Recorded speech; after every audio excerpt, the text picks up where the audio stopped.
Buenas amigos de YouTube, bienvenidos a un video sobre la explicación de los conceptos básicos de flujo no ideal, extraído del libro de Ingeniería de las Reacciones Químicas de Octave Levenspiel.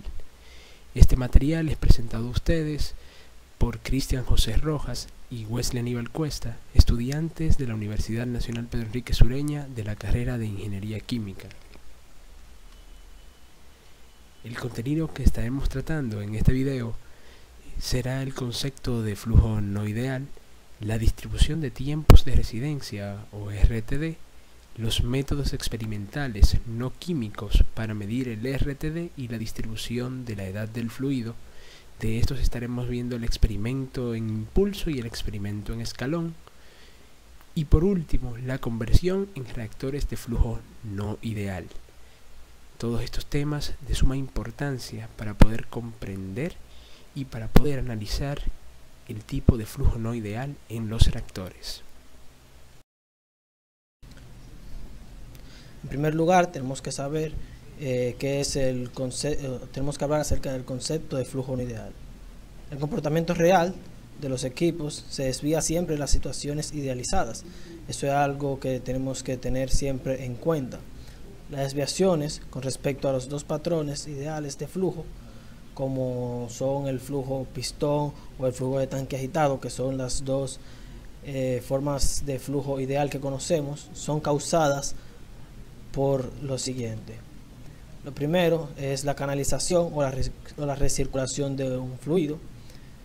En segundo lugar, tenemos el estado de agregación de la materia que fluye y su tendencia a formar grupos de moléculas que se mueven juntas. Y como tercero, el mezclado. Mire, por ejemplo, aquí tenemos una cosa antes, tenemos una imagen acerca de la canalización. Esto es un ejemplo. Aquí, por ejemplo, podemos ver los flujos. El ejemplo de la izquierda, en la imagen de la izquierda, podemos ver la canalización, que es un problema importante en operaciones con dos fases en corriente. Y en el segundo tenemos un caso extremo de canalización. Estos dos son columnas empacadas. El siguiente sería ver esto, que son flujos. Esas son las regiones estancadas. Aquí podemos ver en la zona blanca cómo se observa el flujo. Y en las zonas señaladas son regiones estancadas, las cuales deben tenerse en cuenta, que deben evitarse en el diseño de todo reactor. Estas partes señaladas son las partes que fluyen. Para poder considerar la desviación del flujo en uno de los modelos planteados, debemos analizar diversos factores, tales como la distribución de tiempos de residencia o RTD de la corriente y el estado de agregación de la materia que fluye. Otra cosa que tenemos que tener en cuenta es el mezclado inmediato o tardío de la materia del reactor. La distribución del tiempo de residencia o el RTD, en mayor parte de los casos se encuentra en tema del flujo no ideal, que se necesita conocer para evitar o disminuir los efectos de desviaciones.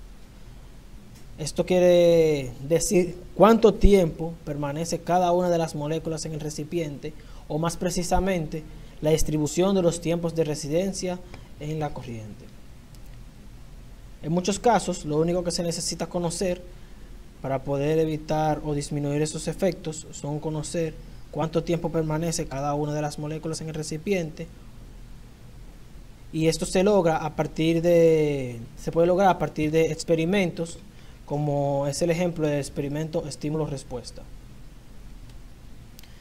Aquí en esta imagen podemos observar una distribución de la concentración con relación a cómo entran o salen, dependiendo del flujo en el reactor. Por ejemplo, en la primera parte vemos donde dice inyección, cuando toda la materia se inyecta de un golpe, y en la salida vemos cómo la concentración va variando. Al principio vemos que es mínima, luego crece y luego como es de esperar, se disminuye. El otro es el estado de agregación del material, y esto consiste en cómo los materiales pueden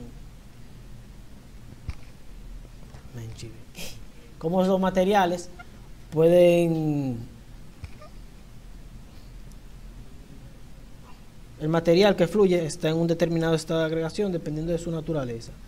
En los extremos, estos pueden llamarse microfluidos o macrofluidos, tal como la esquematización siguiente. En la izquierda vemos un microfluido en el que tenemos un sistema de dos fases, un gas y un líquido ordinario que no son muy viscosos. Aquí lo que tenemos es que ninguno de los dos se ligan entre sí, no se mezclan, y por tanto las moléculas individuales se mueven libremente, haciendo lo que es el macrofluido. En la segunda forma del macrofluido tenemos gotas dispersas no coalescentes, que son partículas sólidas con líquidos muy viscosos. Aquí las partículas suelen aglomerarse formando cúmulos o partículas más grandes o paquetes, que también se llama agregados, formando lo que conocemos aquí como el macrofluido. El siguiente tema a mencionar es el mezclado inmediato o tardío. El mezclado inmediato, los elementos de una sola corriente pueden mezclarse entre sí cuando fluyen a través del recipiente, ya sea de inmediato o más tarde. Este factor no tiene gran efecto sobre el comportamiento general de una sola corriente del fluido. Sin embargo, resulta muy importante para un sistema de dos corrientes entrantes el reactivo. Aquí tenemos, en esta imagen podemos ver diferentes formas de mezclado. Aquí tenemos la mezcla temprana, en el cual los elementos se mezclan en la entrada, y luego vemos lo que es el perfil de velocidad plano en la salida. La mezcla uniforme es el más cercano a la idealidad, y los componentes se mezclan de manera uniforme en todo el reactor. En el siguiente tenemos que es la mezcla tardía. Aquí en la entrada los fluidos no se mezclan, sin embargo la mezcla de estos se dan cerca de la salida o cercanos a la región de salida. El siguiente tema que vamos a abarcar son los métodos experimentales no químicos para medir el RTD. Tenemos la distribución de edad del fluido. Es evidente que los elementos del fluido que siguen diferentes caminos a lo largo del reactor podrían tomar tiempos diferentes para pasar a través de este. La distribución de estos tiempos en la corriente del fluido que sale del recipiente se denomina distribución de edad en la salida, o se le pone como el nombre E. Y la distribución de tiempos de residencia, el RTD, que estuvimos comentando anteriormente. El RTD se representa con el área bajo la curva de tal manera que sea igual a la unidad.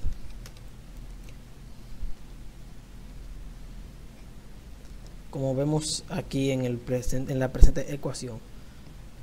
La fracción con edad menor o la más joven se representa con la integral de E con respecto al tiempo. E tiene unidades de tiempo, y la fracción de edad menor se representa con la integral de E con respecto al tiempo desde 0 hasta el tiempo 1. La fracción de mayor edad se representa como el área sombreada en la figura que vamos a ver a continuación, y es la integral de E desde el tiempo 1 hasta infinito. En esta figura lo que vemos es, en la parte que está sombreada de color azul, podemos observar a E, que es la distribución de la edad en la salida, y el RTD, que es la parte que se encuentra en color blanco. Una forma en la que podemos medir esto es el experimento utilizando el experimento en impulso que veremos a continuación.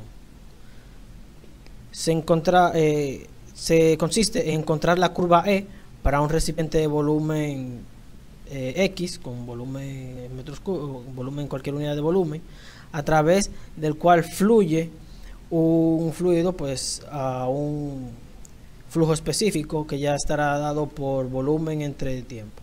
Se introduce M, que sería una unidad de masa o de moles, en la corriente de entrada del recipiente, y se mide la concentración tiempo del rastreador que abandona el recipiente. Esta es la curva C. Esta sería la curva C de impulso, a partir de la cual el balance de materia, pues, el recipiente se encuentra con el área bajo la curva, que se muestra en color verde. El ejemplo que vemos en la izquierda es cómo se realizaría el experimento en la realidad. Aquí tenemos un solvente, y a la derecha podemos ver un equipo de espectrofotometría, UV visible, el detector, y de esta manera se va registrando los cambios en la concentración del flujo de salida. A partir del balance de materia para el recipiente se encuentra el área bajo la curva, que es con la ecuación mostrada a continuación, y la media de la curva sería el impulso, que sería la ecuación siguiente. Para encontrar a partir de la curva C de impulso, simplemente se debe dividir las lecturas de concentración por mol entre volumen, como se encuentra en la figura siguiente. Ahora veremos el ejemplo 11.1 del libro de Ingeniería de las Reacciones Químicas de Octave Levenspiel, en el cual se realiza el cálculo de la RTD a partir de los datos experimentales. Tenemos que las lecturas de la concentración de la tabla E11.1 representan la respuesta continua a un impulso de entrada en un recipiente cerrado que va a utilizarse como reactor químico, y lo que se pretende es calcular el tiempo promedio de residencia del fluido en el recipiente, y así poner los datos en forma de tabla y graficar la distribución de edades. Aquí tenemos la tabla E11.1, en la cual tenemos en la primera columna los tiempos en que se tomó las mediciones respectivas, expresado en minutos, y la concentración de rastreador a la salida, expresada en gramos por litro para cada tiempo. Si vamos ahora a la solución, observamos que el tiempo promedio de residencia se calcula a partir de la ecuación 4, ecuación vista anteriormente, en la cual se establece que el tiempo medio o el tiempo promedio es igual a la sumatoria de el tiempo inésimo por la concentración inésima por la diferencia del tiempo inésimo. Este término de inésimo es de acuerdo a todos los datos experimentales que hayamos extraído de la medición de la concentración a la salida. Esto dividido entre la sumatoria de la concentración inésima por la diferencia del tiempo inésimo. Como la diferencia del tiempo es constante, y se encuentra tanto en el denominador como en el numerador, eliminamos este término, lo hacemos igual a la unidad, y por esta razón solamente de este lado tendríamos la sumatoria del tiempo inésimo por la concentración inésima entre la sumatoria de la concentración inésima. Aquí vemos el proceso matemático realizado para poder obtener el tiempo medio, el cual da 15 minutos. Entonces, a partir de este tiempo ya tenemos un estimado de cuánto tiempo duraría el rastreador dentro del reactor. Ahora, el área bajo la curva de concentración tiempo sería igual a la sumatoria de la concentración por la diferencia del tiempo. Hacemos la sumatoria y multiplicamos esta sumatoria de los valores del tiempo por la diferencia del tiempo, que dado los datos de la tabla E11.1 es de 5 la variación entre cada tiempo. Esto da 100 gramos por minuto sobre litro. Esta es la cantidad total de rastreador introducido. Para determinar la edad o la distribución de la edad del fluido, el área bajo la curva debe ser igual a la unidad, por lo cual debemos proceder al proceso de normalización. ¿Y cómo hacemos esto? Tenemos que el valor de la distribución de las edades va a ser igual a la concentración medida a la salida entre el área de la curva. Una vez que realizamos esta división, esta operación, obtenemos los valores que observamos en la tabla siguiente y vemos que estos valores todos están por debajo de la unidad. Ahora graficamos estos valores y vemos cómo se forma un histograma. En este histograma vemos las áreas bajo la curva y la sumatoria de todas estas áreas es igual a la unidad. Esta curva, que dice curva suavizada, es una normalización de la curva que se obtendría de la concentración medida a la salida en función del tiempo.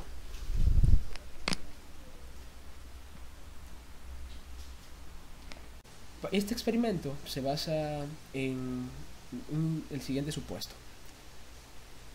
Asumimos que tenemos un determinado recipiente o reactor que tiene un volumen ya determinado expresado en metros cúbicos. A través de este recipiente pasa una determinada cantidad de una sustancia o un fluido a una velocidad de metros cúbicos por segundo. Esta es su velocidad de flujo volumétrica. Este fluido sale prácticamente limpio en un tiempo menor que 0. Esto lo que nos dice es que vamos a comenzar a medir el tiempo a partir del momento en el cual introduzcamos una sustancia no reactiva, que denominaremos rastreador. Esta sustancia no reactiva lo que nos indicará es la no idealidad del flujo. ¿Cómo podemos verificar esto? Suponemos que la misma cantidad de rastreador que nosotros introducimos al inicio debería ser igual a la cantidad de rastreador o a la concentración de rastreador al final, a la salida del recipiente o reactor. Sin embargo, esto no sucede así, sino que para que todo el rastreador, toda esa cantidad que introdujimos pueda salir, debe pasar un determinado tiempo, y durante este tiempo va a salir el rastreador a una determinada concentración. De esta manera, si observamos el gráfico de la derecha de la figura 11.11, lo que estamos viendo es que la curva que separa las dos regiones de fluido antiguo y de fluido nuevo nos da la distribución del tiempo de residencia. Aquí lo que se nos establece es que la concentración del rastreador está en función del tiempo. Como vemos, a medida que avanza el tiempo, va aumentando la concentración de rastreador a la salida, hasta que se alcanza una concentración máxima que sería igual a la concentración inicial que se tuvo de rastreador. Un balance de materia relaciona las siguientes cantidades medidas de la curva de salida y de entrada en escalón.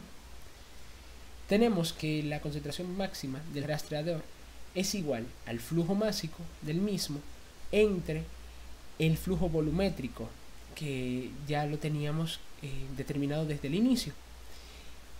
Al estar el flujo másico expresado en unidades de kilogramos por segundo y el flujo volumétrico en unidades de metro cúbico por segundo, tenemos que la concentración máxima estará dada en unidades de kilogramos por metro cúbico. También podría ser en moles por metro cúbico, de acuerdo a las unidades utilizadas para expresar el flujo másico y el flujo volumétrico. El área roja de la curva que vemos aquí a la derecha nos indica que toda esta área es del fluido antiguo, y esta área bajo esta curva es igual a la concentración máxima del rastreador por el tiempo medio, que sería igual al flujo másico del rastreador por el volumen del reactor entre el flujo volumétrico al cuadrado. Si tomamos en cuenta un análisis dimensional, nos daría unidades de kilogramos por segundo entre metro cúbico. El tiempo medio que observamos en la ecuación de arriba sería igual a la integral definida de 0 hasta la concentración máxima del rastreador del tiempo por el diferencial de la concentración del rastreador.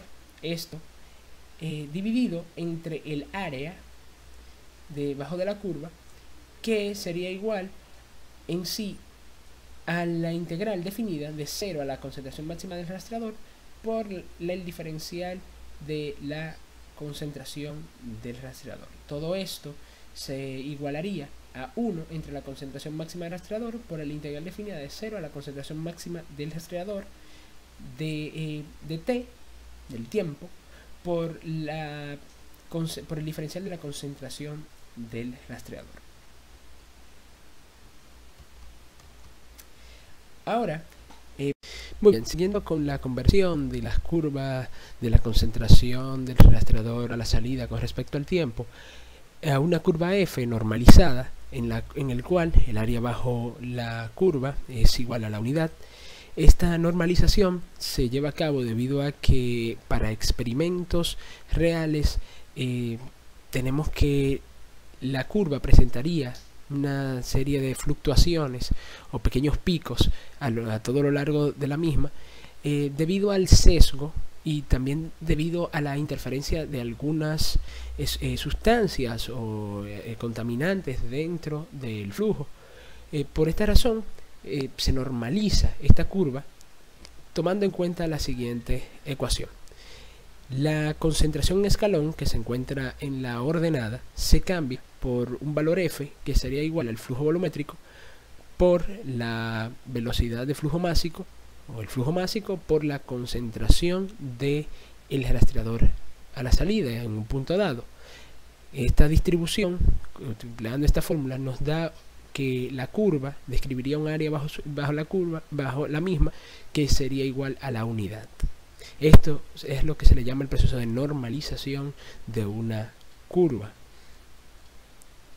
La relación entre las curvas de distribución de edades y la distribución de concentración de un determinado fluido o rastreador a la salida viene dada primero de una relación que se hace al imaginar un flujo en estado estacionario, que en este caso determinaremos que es un fluido blanco, y en un instante t igual 0 lo que hacemos es cambiar a un fluido rojo y registrar la concentración de dicho fluido en la salida. Esto nos daría la curva f de la distribución de la concentración del rastreador a la salida. En cualquier tiempo mayor que 0, el fluido rojo, y solo este fluido en la corriente de salida, tiene una edad menor que el tiempo t.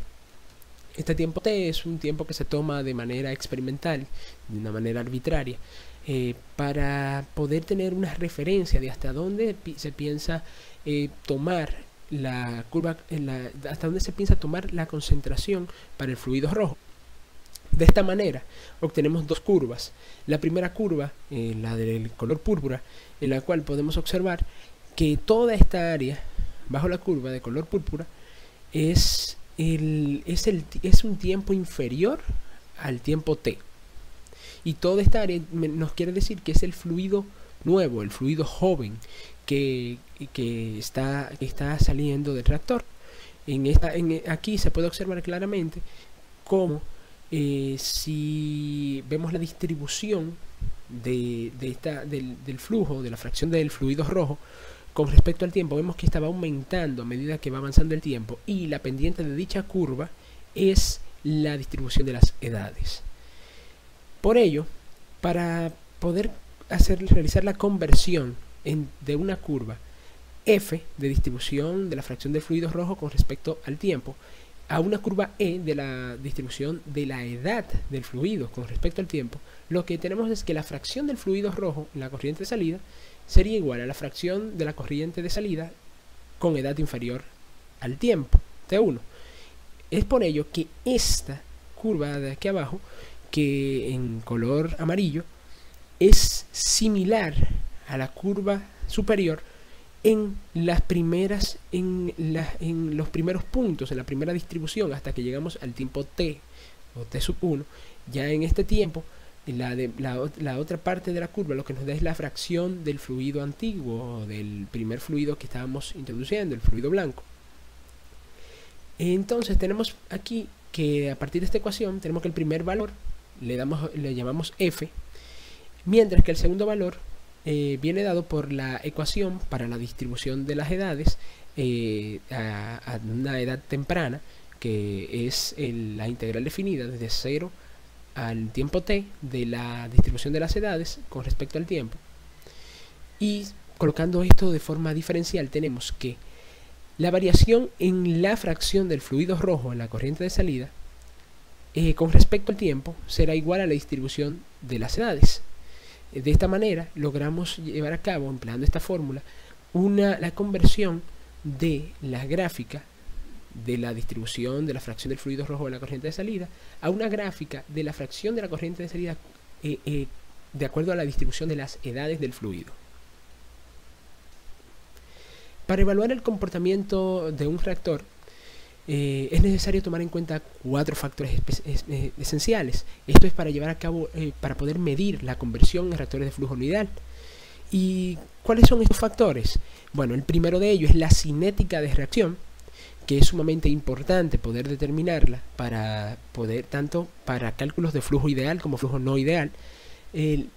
La distribución del tiempo de retraso del fluido en el reactor, que también es, en este caso, es sumamente importante determinarla para el cálculo de los parámetros del reactor para un flujo no ideal del mismo. El mezclado inmediato o tardío del fluido en el reactor, que juega en algunos casos un papel importante para determinar de qué manera conviene o qué tan rápido conviene poner en contacto los reactivos dentro del reactor, y esto depende mucho del orden global de la reacción, como veremos más adelante, y determinar si el flujo es un micro o un macrofluido. Para considerar primero un mezclado inmediato, vamos a considerar primero un mezclado inmediato y el mezclado tardío de un microfluido. Para ello vamos a considerar 2 patrones. Primero que nada, antes de pasar a esto, vamos a aclarar que el microfluido no es más que aquel fluido que se mueve de manera molecular, cuyas moléculas se mueven individualmente y no forman agregados, mientras que un macrofluido es un tipo de flujo en el cual las moléculas se agrupan o forman agregados y se van desplazando en conjunto de manera convectiva.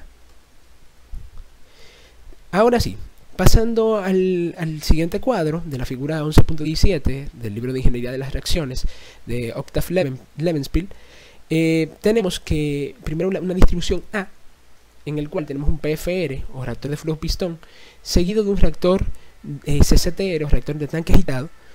En esta distribución, al inicio tenemos una alta concentración de los reactivos, pero el reactivo comienza a desaparecer, esta concentración comienza a desaparecer rápidamente, por lo cual también va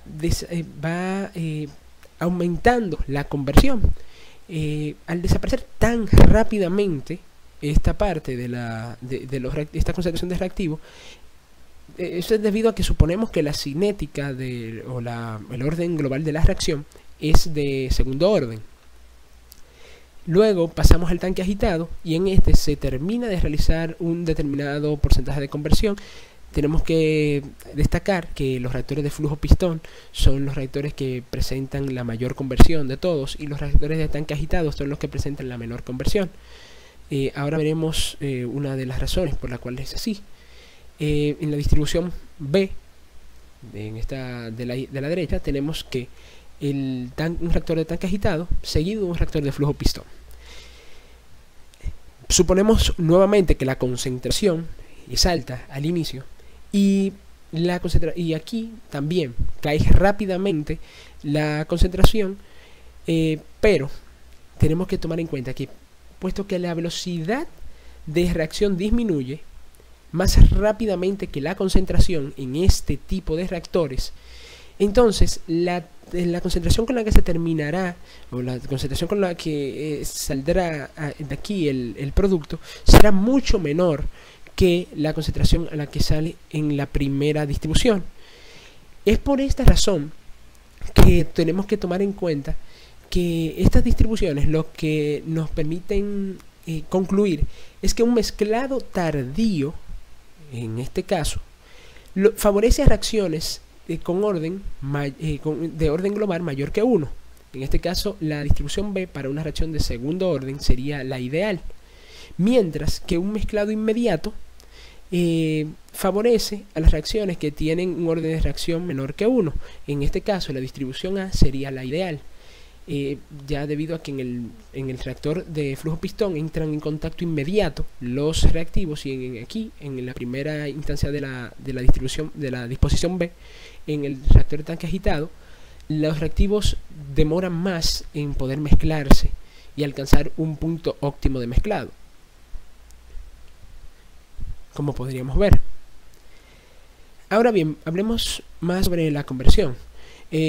Para macrofluidos, ahora veremos que la composición promedio de la corriente de salida deberá tener en cuenta dos factores primordiales. El primero de ellos es la cinética de la reacción y el segundo es la distribución del tiempo de residencia. En este caso, tenemos que es la concentración de un determinado reactivo, A, entre la concentración de este reactivo al inicio, esto registrándolo a la salida, nos va a dar la conversión promedio de la reacción. Esta conversión promedio es igual a la integral definida de 0 a infinito de la concentración del reactivo A al final entre la concentración del reactivo A al inicio, esto para un elemento o punto en la reacción o dentro del reactor, multiplicado por la distribución de las edades por la diferencia del tiempo. En función de la conversión, ya como había aclarado más arriba, tenemos que la conversión promedio sería igual entonces a la integral de 0 a infinito de la conversión de A en un determinado tiempo, t, un determinado punto, por la distribución de las edades con respecto al tiempo. Y si pasamos esto ya a la forma de integración numérica, tenemos que la conversión promedio a la salida sería igual a la sumatoria de todos los intervalos en todos los intervalos de las edades de la concentración o la concentración de A entre la concentración de A inicial, que sería la conversión en un punto determinado, por la distribución de las edades por la diferencia del tiempo. Para poder tomar en cuenta estas ecuaciones que se han planteado, debemos tener claro que para reacciones de distinto orden se deben tomar en cuenta las ecuaciones que se ven en el capítulo 3 del libro de Octave Levenspiel, que nos dan en sí las ecuaciones de la conversión de acuerdo a la cinemática que se está empleando. En este caso, para cinemáticas de primer orden, tenemos que la conversión sería igual a el exponencial elevado a la menos la constante de velocidad por el tiempo, y para cinemáticas de segundo orden tenemos que la conversión sería igual a 1 sobre 1 más la constante de velocidad por la concentración inicial por el tiempo. Ya para cinemáticas de orden n tenemos que la conversión sería igual a 1 más el orden global de la reacción menos 1 por la concentración inicial del reactivo A elevado al orden global de la reacción menos 1 por la constante de velocidad de la reacción por el tiempo. Todo esto elevado a el recíproco del orden de la reacción menos 1. Ahora pasaremos a ver algunos ejemplos de la conversión en reactores con flujo no ideal. Lo primero es que tomamos en cuenta el recipiente del ejemplo 11.1, que se va a utilizar como este ejemplo que veremos a continuación. Podemos observar el ejemplo 11.4 del libro de Octave Levenspiel, que nos habla sobre la conversión en reactores con flujo no ideal. Primero asumimos que el recipiente del ejemplo 11.1 se utiliza como un reactor para una descomposición líquida con una velocidad dada por la siguiente ecuación. Esta ecuación es que lo que nos dice que la velocidad de desaparición del reactivo A es igual a la constante de velocidad de la reacción por la concentración de A, lo que nos da una cinemática de primer orden. La constante de velocidad es igual a 0.307 minutos a la menos 1 por minuto.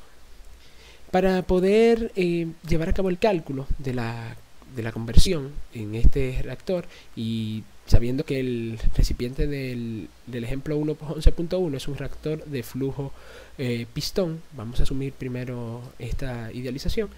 Lo que hacemos es que planteamos la siguiente solución. Asumiendo que el reactor es un reactor de flujo pistón con un cambio significante de la densidad,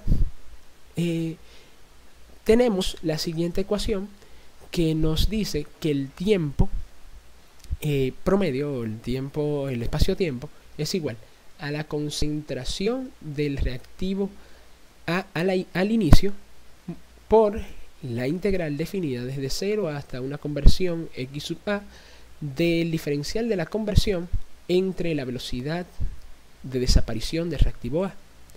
Todo esto ya sustituyendo la velocidad de reacción de A por su fórmula que vimos anteriormente, obtenemos que este término sería igual a menos 1 sobre la constante de velocidad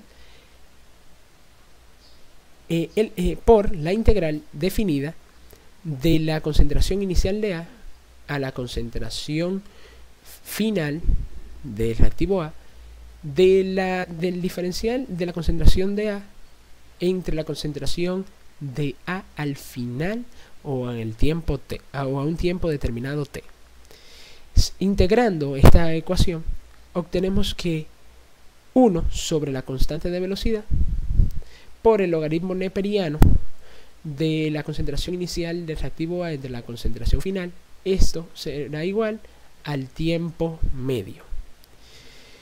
Si tomamos en cuenta que en el ejemplo 11.1 se determinó un tiempo medio que fue de unos 15 minutos, tenemos que la conversión, el grado de conversión ideal del reactor de flujo pistón sería igual a la exponencial de elevado a la menos la constante de velocidad por el tiempo promedio. Esto es debido a que la reacción, como vimos más arriba, de acuerdo a la ecuación que nos da el problema, es de orden 1 o de primer orden. Entonces, realizando el cálculo, obtenemos una conversión de 0.01. Pero, ¿qué sucede? Esta fracción, esta conversión que podemos ver aquí, es la fracción de reactivo no convertido en el reactor de flujo pistón. Y es algo de esperar del cálculo ideal, debido a que al ser el reactor que presenta la mayor tasa de conversión de todos los demás, no es extraño encontrar este tipo de resultados para un flujo ideal.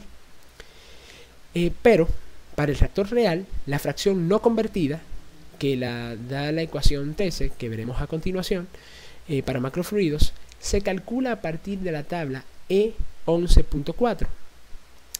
Esta tabla, que podemos verla aquí, nos da los datos del tiempo que se calcularon, que se da en el ejemplo 11.1, los datos de la distribución de las edades, también calculado en el ejemplo 11.1,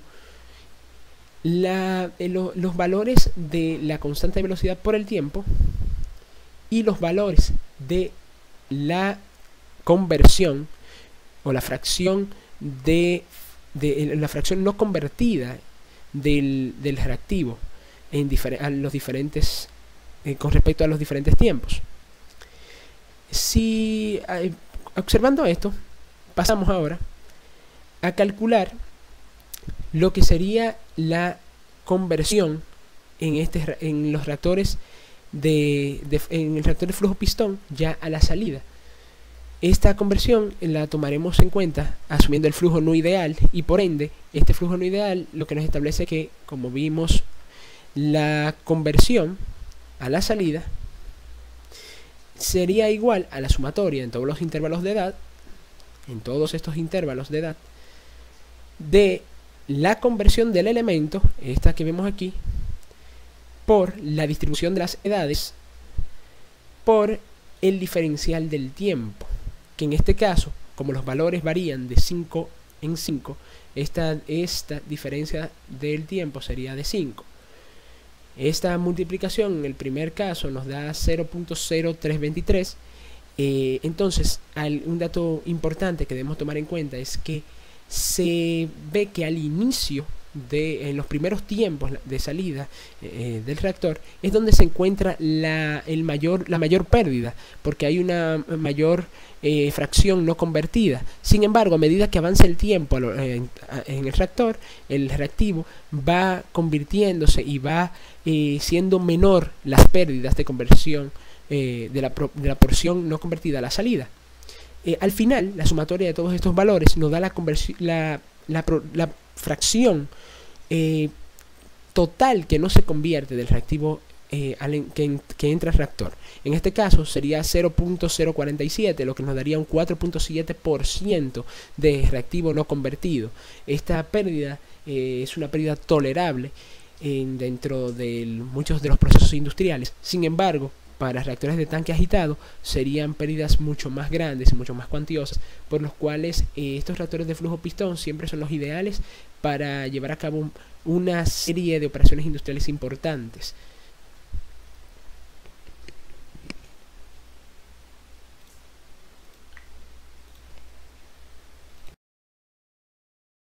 Muchas gracias a todos por su atención. Todo el material aquí presentado se encuentra en el capítulo 11 de Conceptos Básicos de Flujo No Ideal del libro de Ingeniería de las Reacciones Químicas de Octave Levenspiel, en su edición del 2004, entre las páginas 257 y 282. Muchas gracias, amigos.